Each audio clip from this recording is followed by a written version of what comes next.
Yo, what is up YouTube? It's your boy Legend and I'm back with another video. You already know what this is just by looking at the thumbnail. Now, if you guys like the video, make sure you hit that like button, subscribe while you're at it. But without further ado, let's just get into the intro so we can start this What If.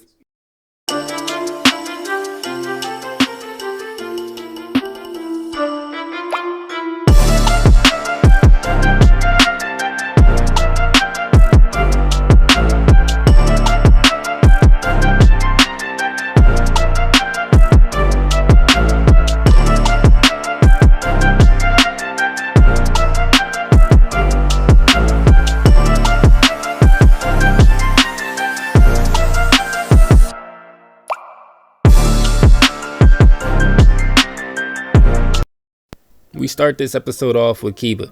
Kiba walked through the village of Konoha with his eyes glazed over. At the moment it was dark, and the only source of light were the street lights, the moon, and the occasional late night homeowner. He didn't even have Akamaru with him, not for this at least. Kiba walked to the Hokage tower and made his way to the stairs as he lifted a panel and jumped inside and closed the panel behind him. He moved without a sound until he was under the Hokage's office. Slipping a small orb through the vent of the floor, it released gas, and 4 thuds were heard. He crawled through the vent and put it back into place. Tsunade, Shizune, and 2 Anbus were collapsed into the office. Kiba started to search through the mission files and requests before he found one.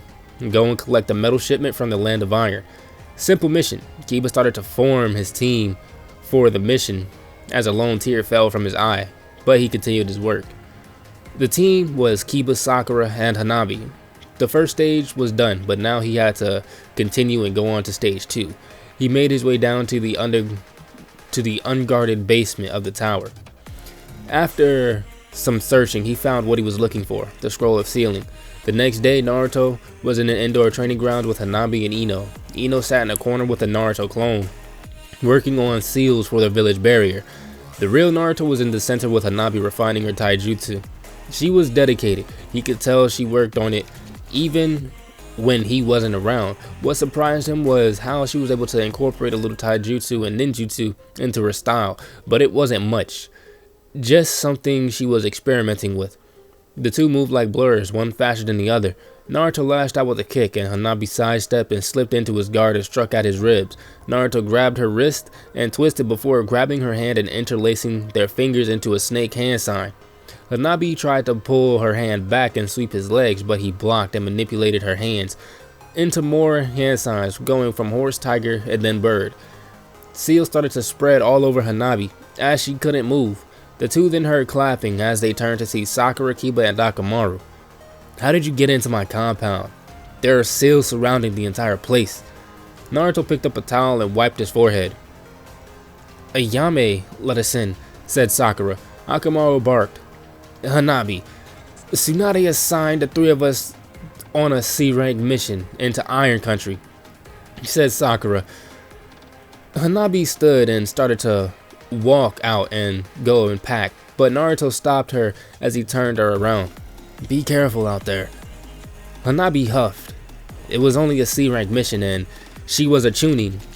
I'm good. Besides, I'm never careful when training with you." Naruto stared down at her and took a step forward, causing her to take a step back, hitting the wall. "I mean it, Hanabi. I need you to be careful. Anko thought the same thing, but she was taken hostage. She is only here now because I went after her. If I didn't, she would be a sex slave along with Tamari. And I don't want that for any of you that lives in this house with me." Naruto leaned down and kissed her, catching her off guard. He then pulled away. "Promise me you'll be careful." Hanabi nodded, still in shock, before running off to go pack.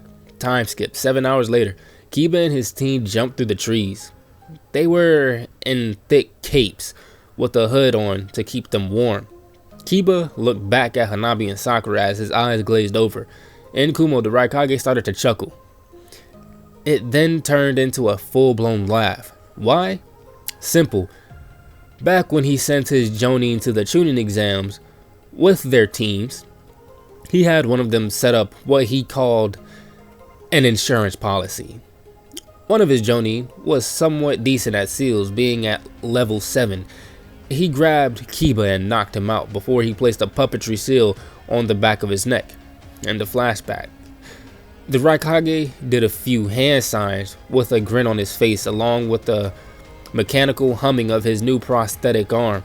Back with Kiba, he and his team stopped on some trees. "Why did we stop, Kiba?" said Hanabi. Kiba slowly pulled a kunai. "We should stop and rest here for a little bit." Sakura stood. "That's not smart. We're in the snow and we have no way of starting a fire since everything that is flammable is covered in ice." And Sakura ducked and Akamaru barked. "Kiba, what the hell are you doing?" Hanabi jumped next to Sakura. Akamaru was in the middle, not knowing what to do. Kiba said nothing as he got down on all fours. "Tunneling Fang!" Kiba spun at Hanabi, who jumped away. Kiba turned mid-air, but he was punched down into the ground by Sakura. It wasn't Tsunade's super strength technique, it was just seals. Seals made by Ino. All Sakura had to do was channel a little bit of chakra and it would create a lot of damage on impact. Kiba stood back up and then felt a sharp pain in his leg. Akamaru was viciously biting him. Kiba didn't even bother trying to shake him off. He grabbed a kunai and drove it into the base of Akamaru's skull. "Traitorous mutt!" Sakura was shocked. He just stabbed his own dog in the top of the head. She watched Akamaru slowly fall, his white fur going pink as Kiba twisted the kunai in his skull.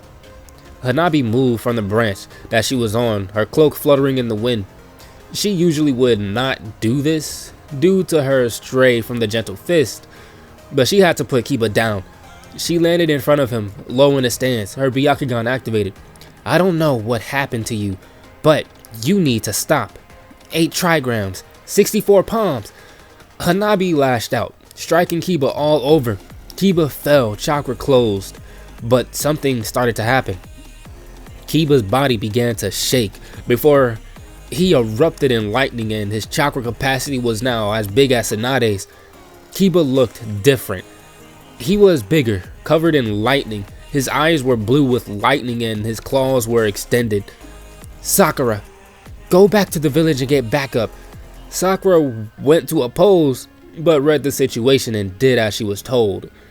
Hanabi dropped down into her taijutsu stance as 2 wind bears came around her hands. She had to do what she could, but she doubted she could do much.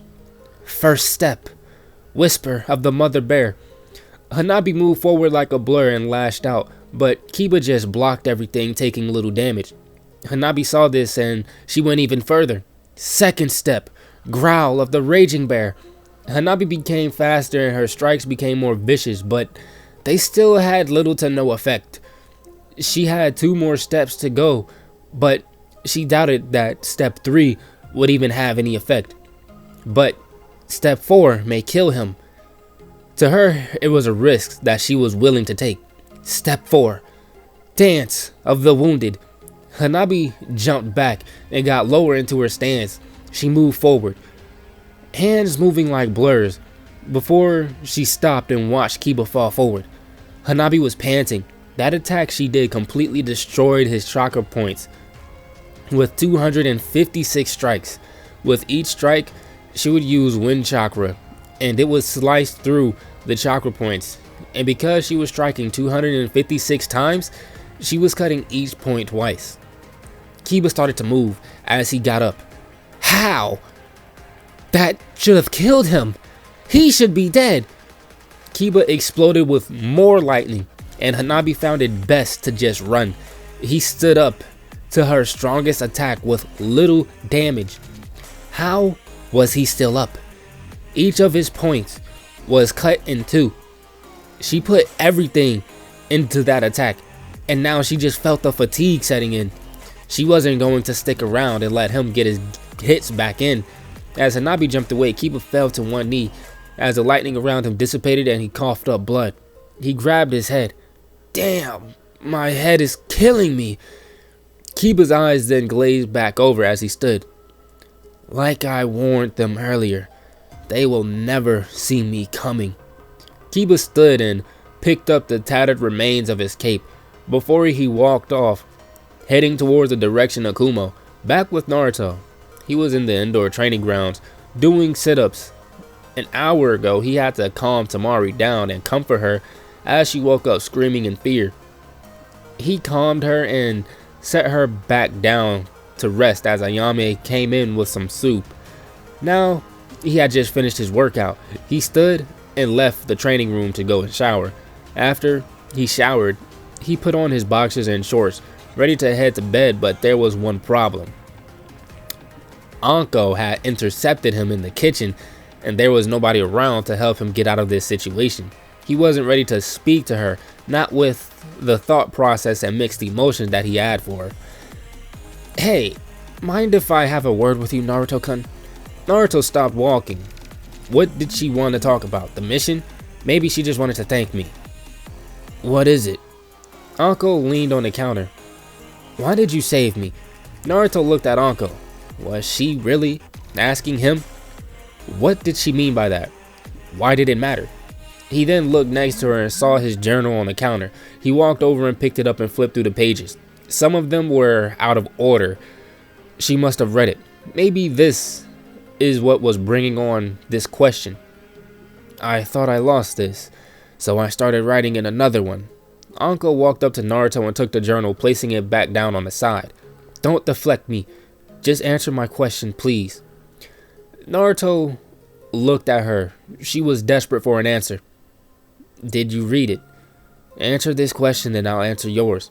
Anko nodded and Naruto sighed. "I saved you because you are a Leaf Shinobi. You are also someone that I am starting to become fond of. Same with Tamari, and the two of you are people that I care for and would do anything to keep safe. That's why Naruto was not able to finish. Anko lunged at him and was now locking lips with him. Naruto was shocked. It was so sudden, and she had her tongue dancing around in his mouth. Anko pulled away and hugged Naruto. "Thank you." Naruto was speechless.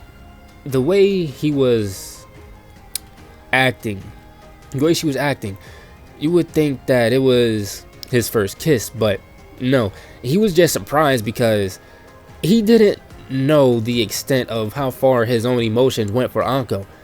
He still didn't know. And Anko looked at him and laughed a little. "You know, you look like your brain stopped working. Was that kiss that good?"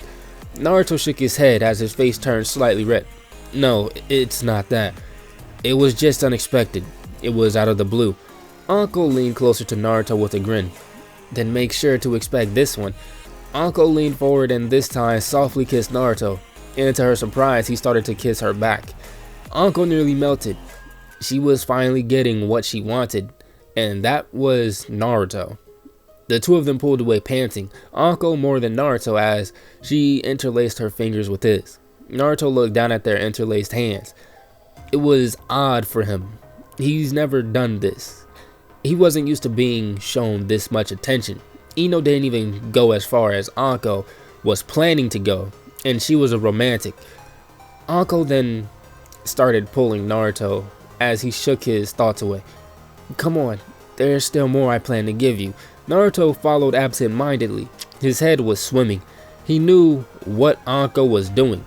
She was starting to use her looks to get to him, and he was letting her do it. He wasn't stopping her. The two were now in Naruto's bedroom as Anko pushed Naruto up against the wall and hungrily attacked his lips with hers.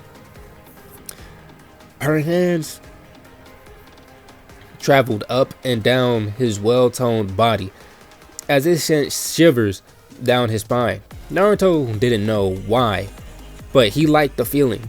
Anko was the first to make him shiver, and now she was the first to try and dominate him. Naruto finally moved as his arms went around her, and his hand slid down and grabbed a hold of both of her ass cheeks as she gently bit the bottom of his lip to stifle a gasp. Naruto picked her up, supporting her weight by placing his forearms underneath her thighs as he propped her up against the wall as he now flipped the tables. The two locked lips again, this one a little more messy as they tongue wrestled with each other. They broke shortly for air as a thin string of saliva connected them. But they started again, as Anko felt the shiver run down her while feeling rather aroused by their actions and her thoughts. Soon her hands went down to the hem of his pants before slipping inside and grabbing a hold of his banana plantation tree that was at half mast. As she started to slowly stroke it, causing it to quickly hit full mast. Naruto then stopped as he put Anko down and pushed her hand away and stepped back. Anko was confused. Why the hell did he stop? I'm sorry. We should not do this right now. I don't want to take advantage of you. Anko looked at Naruto as she panted. You stopped because you think I have PTSD or because you think you will harm me or something. You can't be serious. Naruto looked away, but felt the hand on his cheek a second later as Anko made him look at her. I want this. You're not forcing me. Now if you stop again, I will hurt you. Anko slowly started to kneel as she removed the set. Okay. Fam, you already know what's about to happen. I already know what's about to happen. And since literally the rest of this story is literally just Naruto and Anko doing what two people who are madly in love with each other do, basically this is the end of the video, since literally half of the shit is basically them fucking doing that. So yeah, if you guys like the video, make sure to hit that like button, subscribe while you're at it. But without further ado, I'm out, and I will see you guys in the next one. Peace.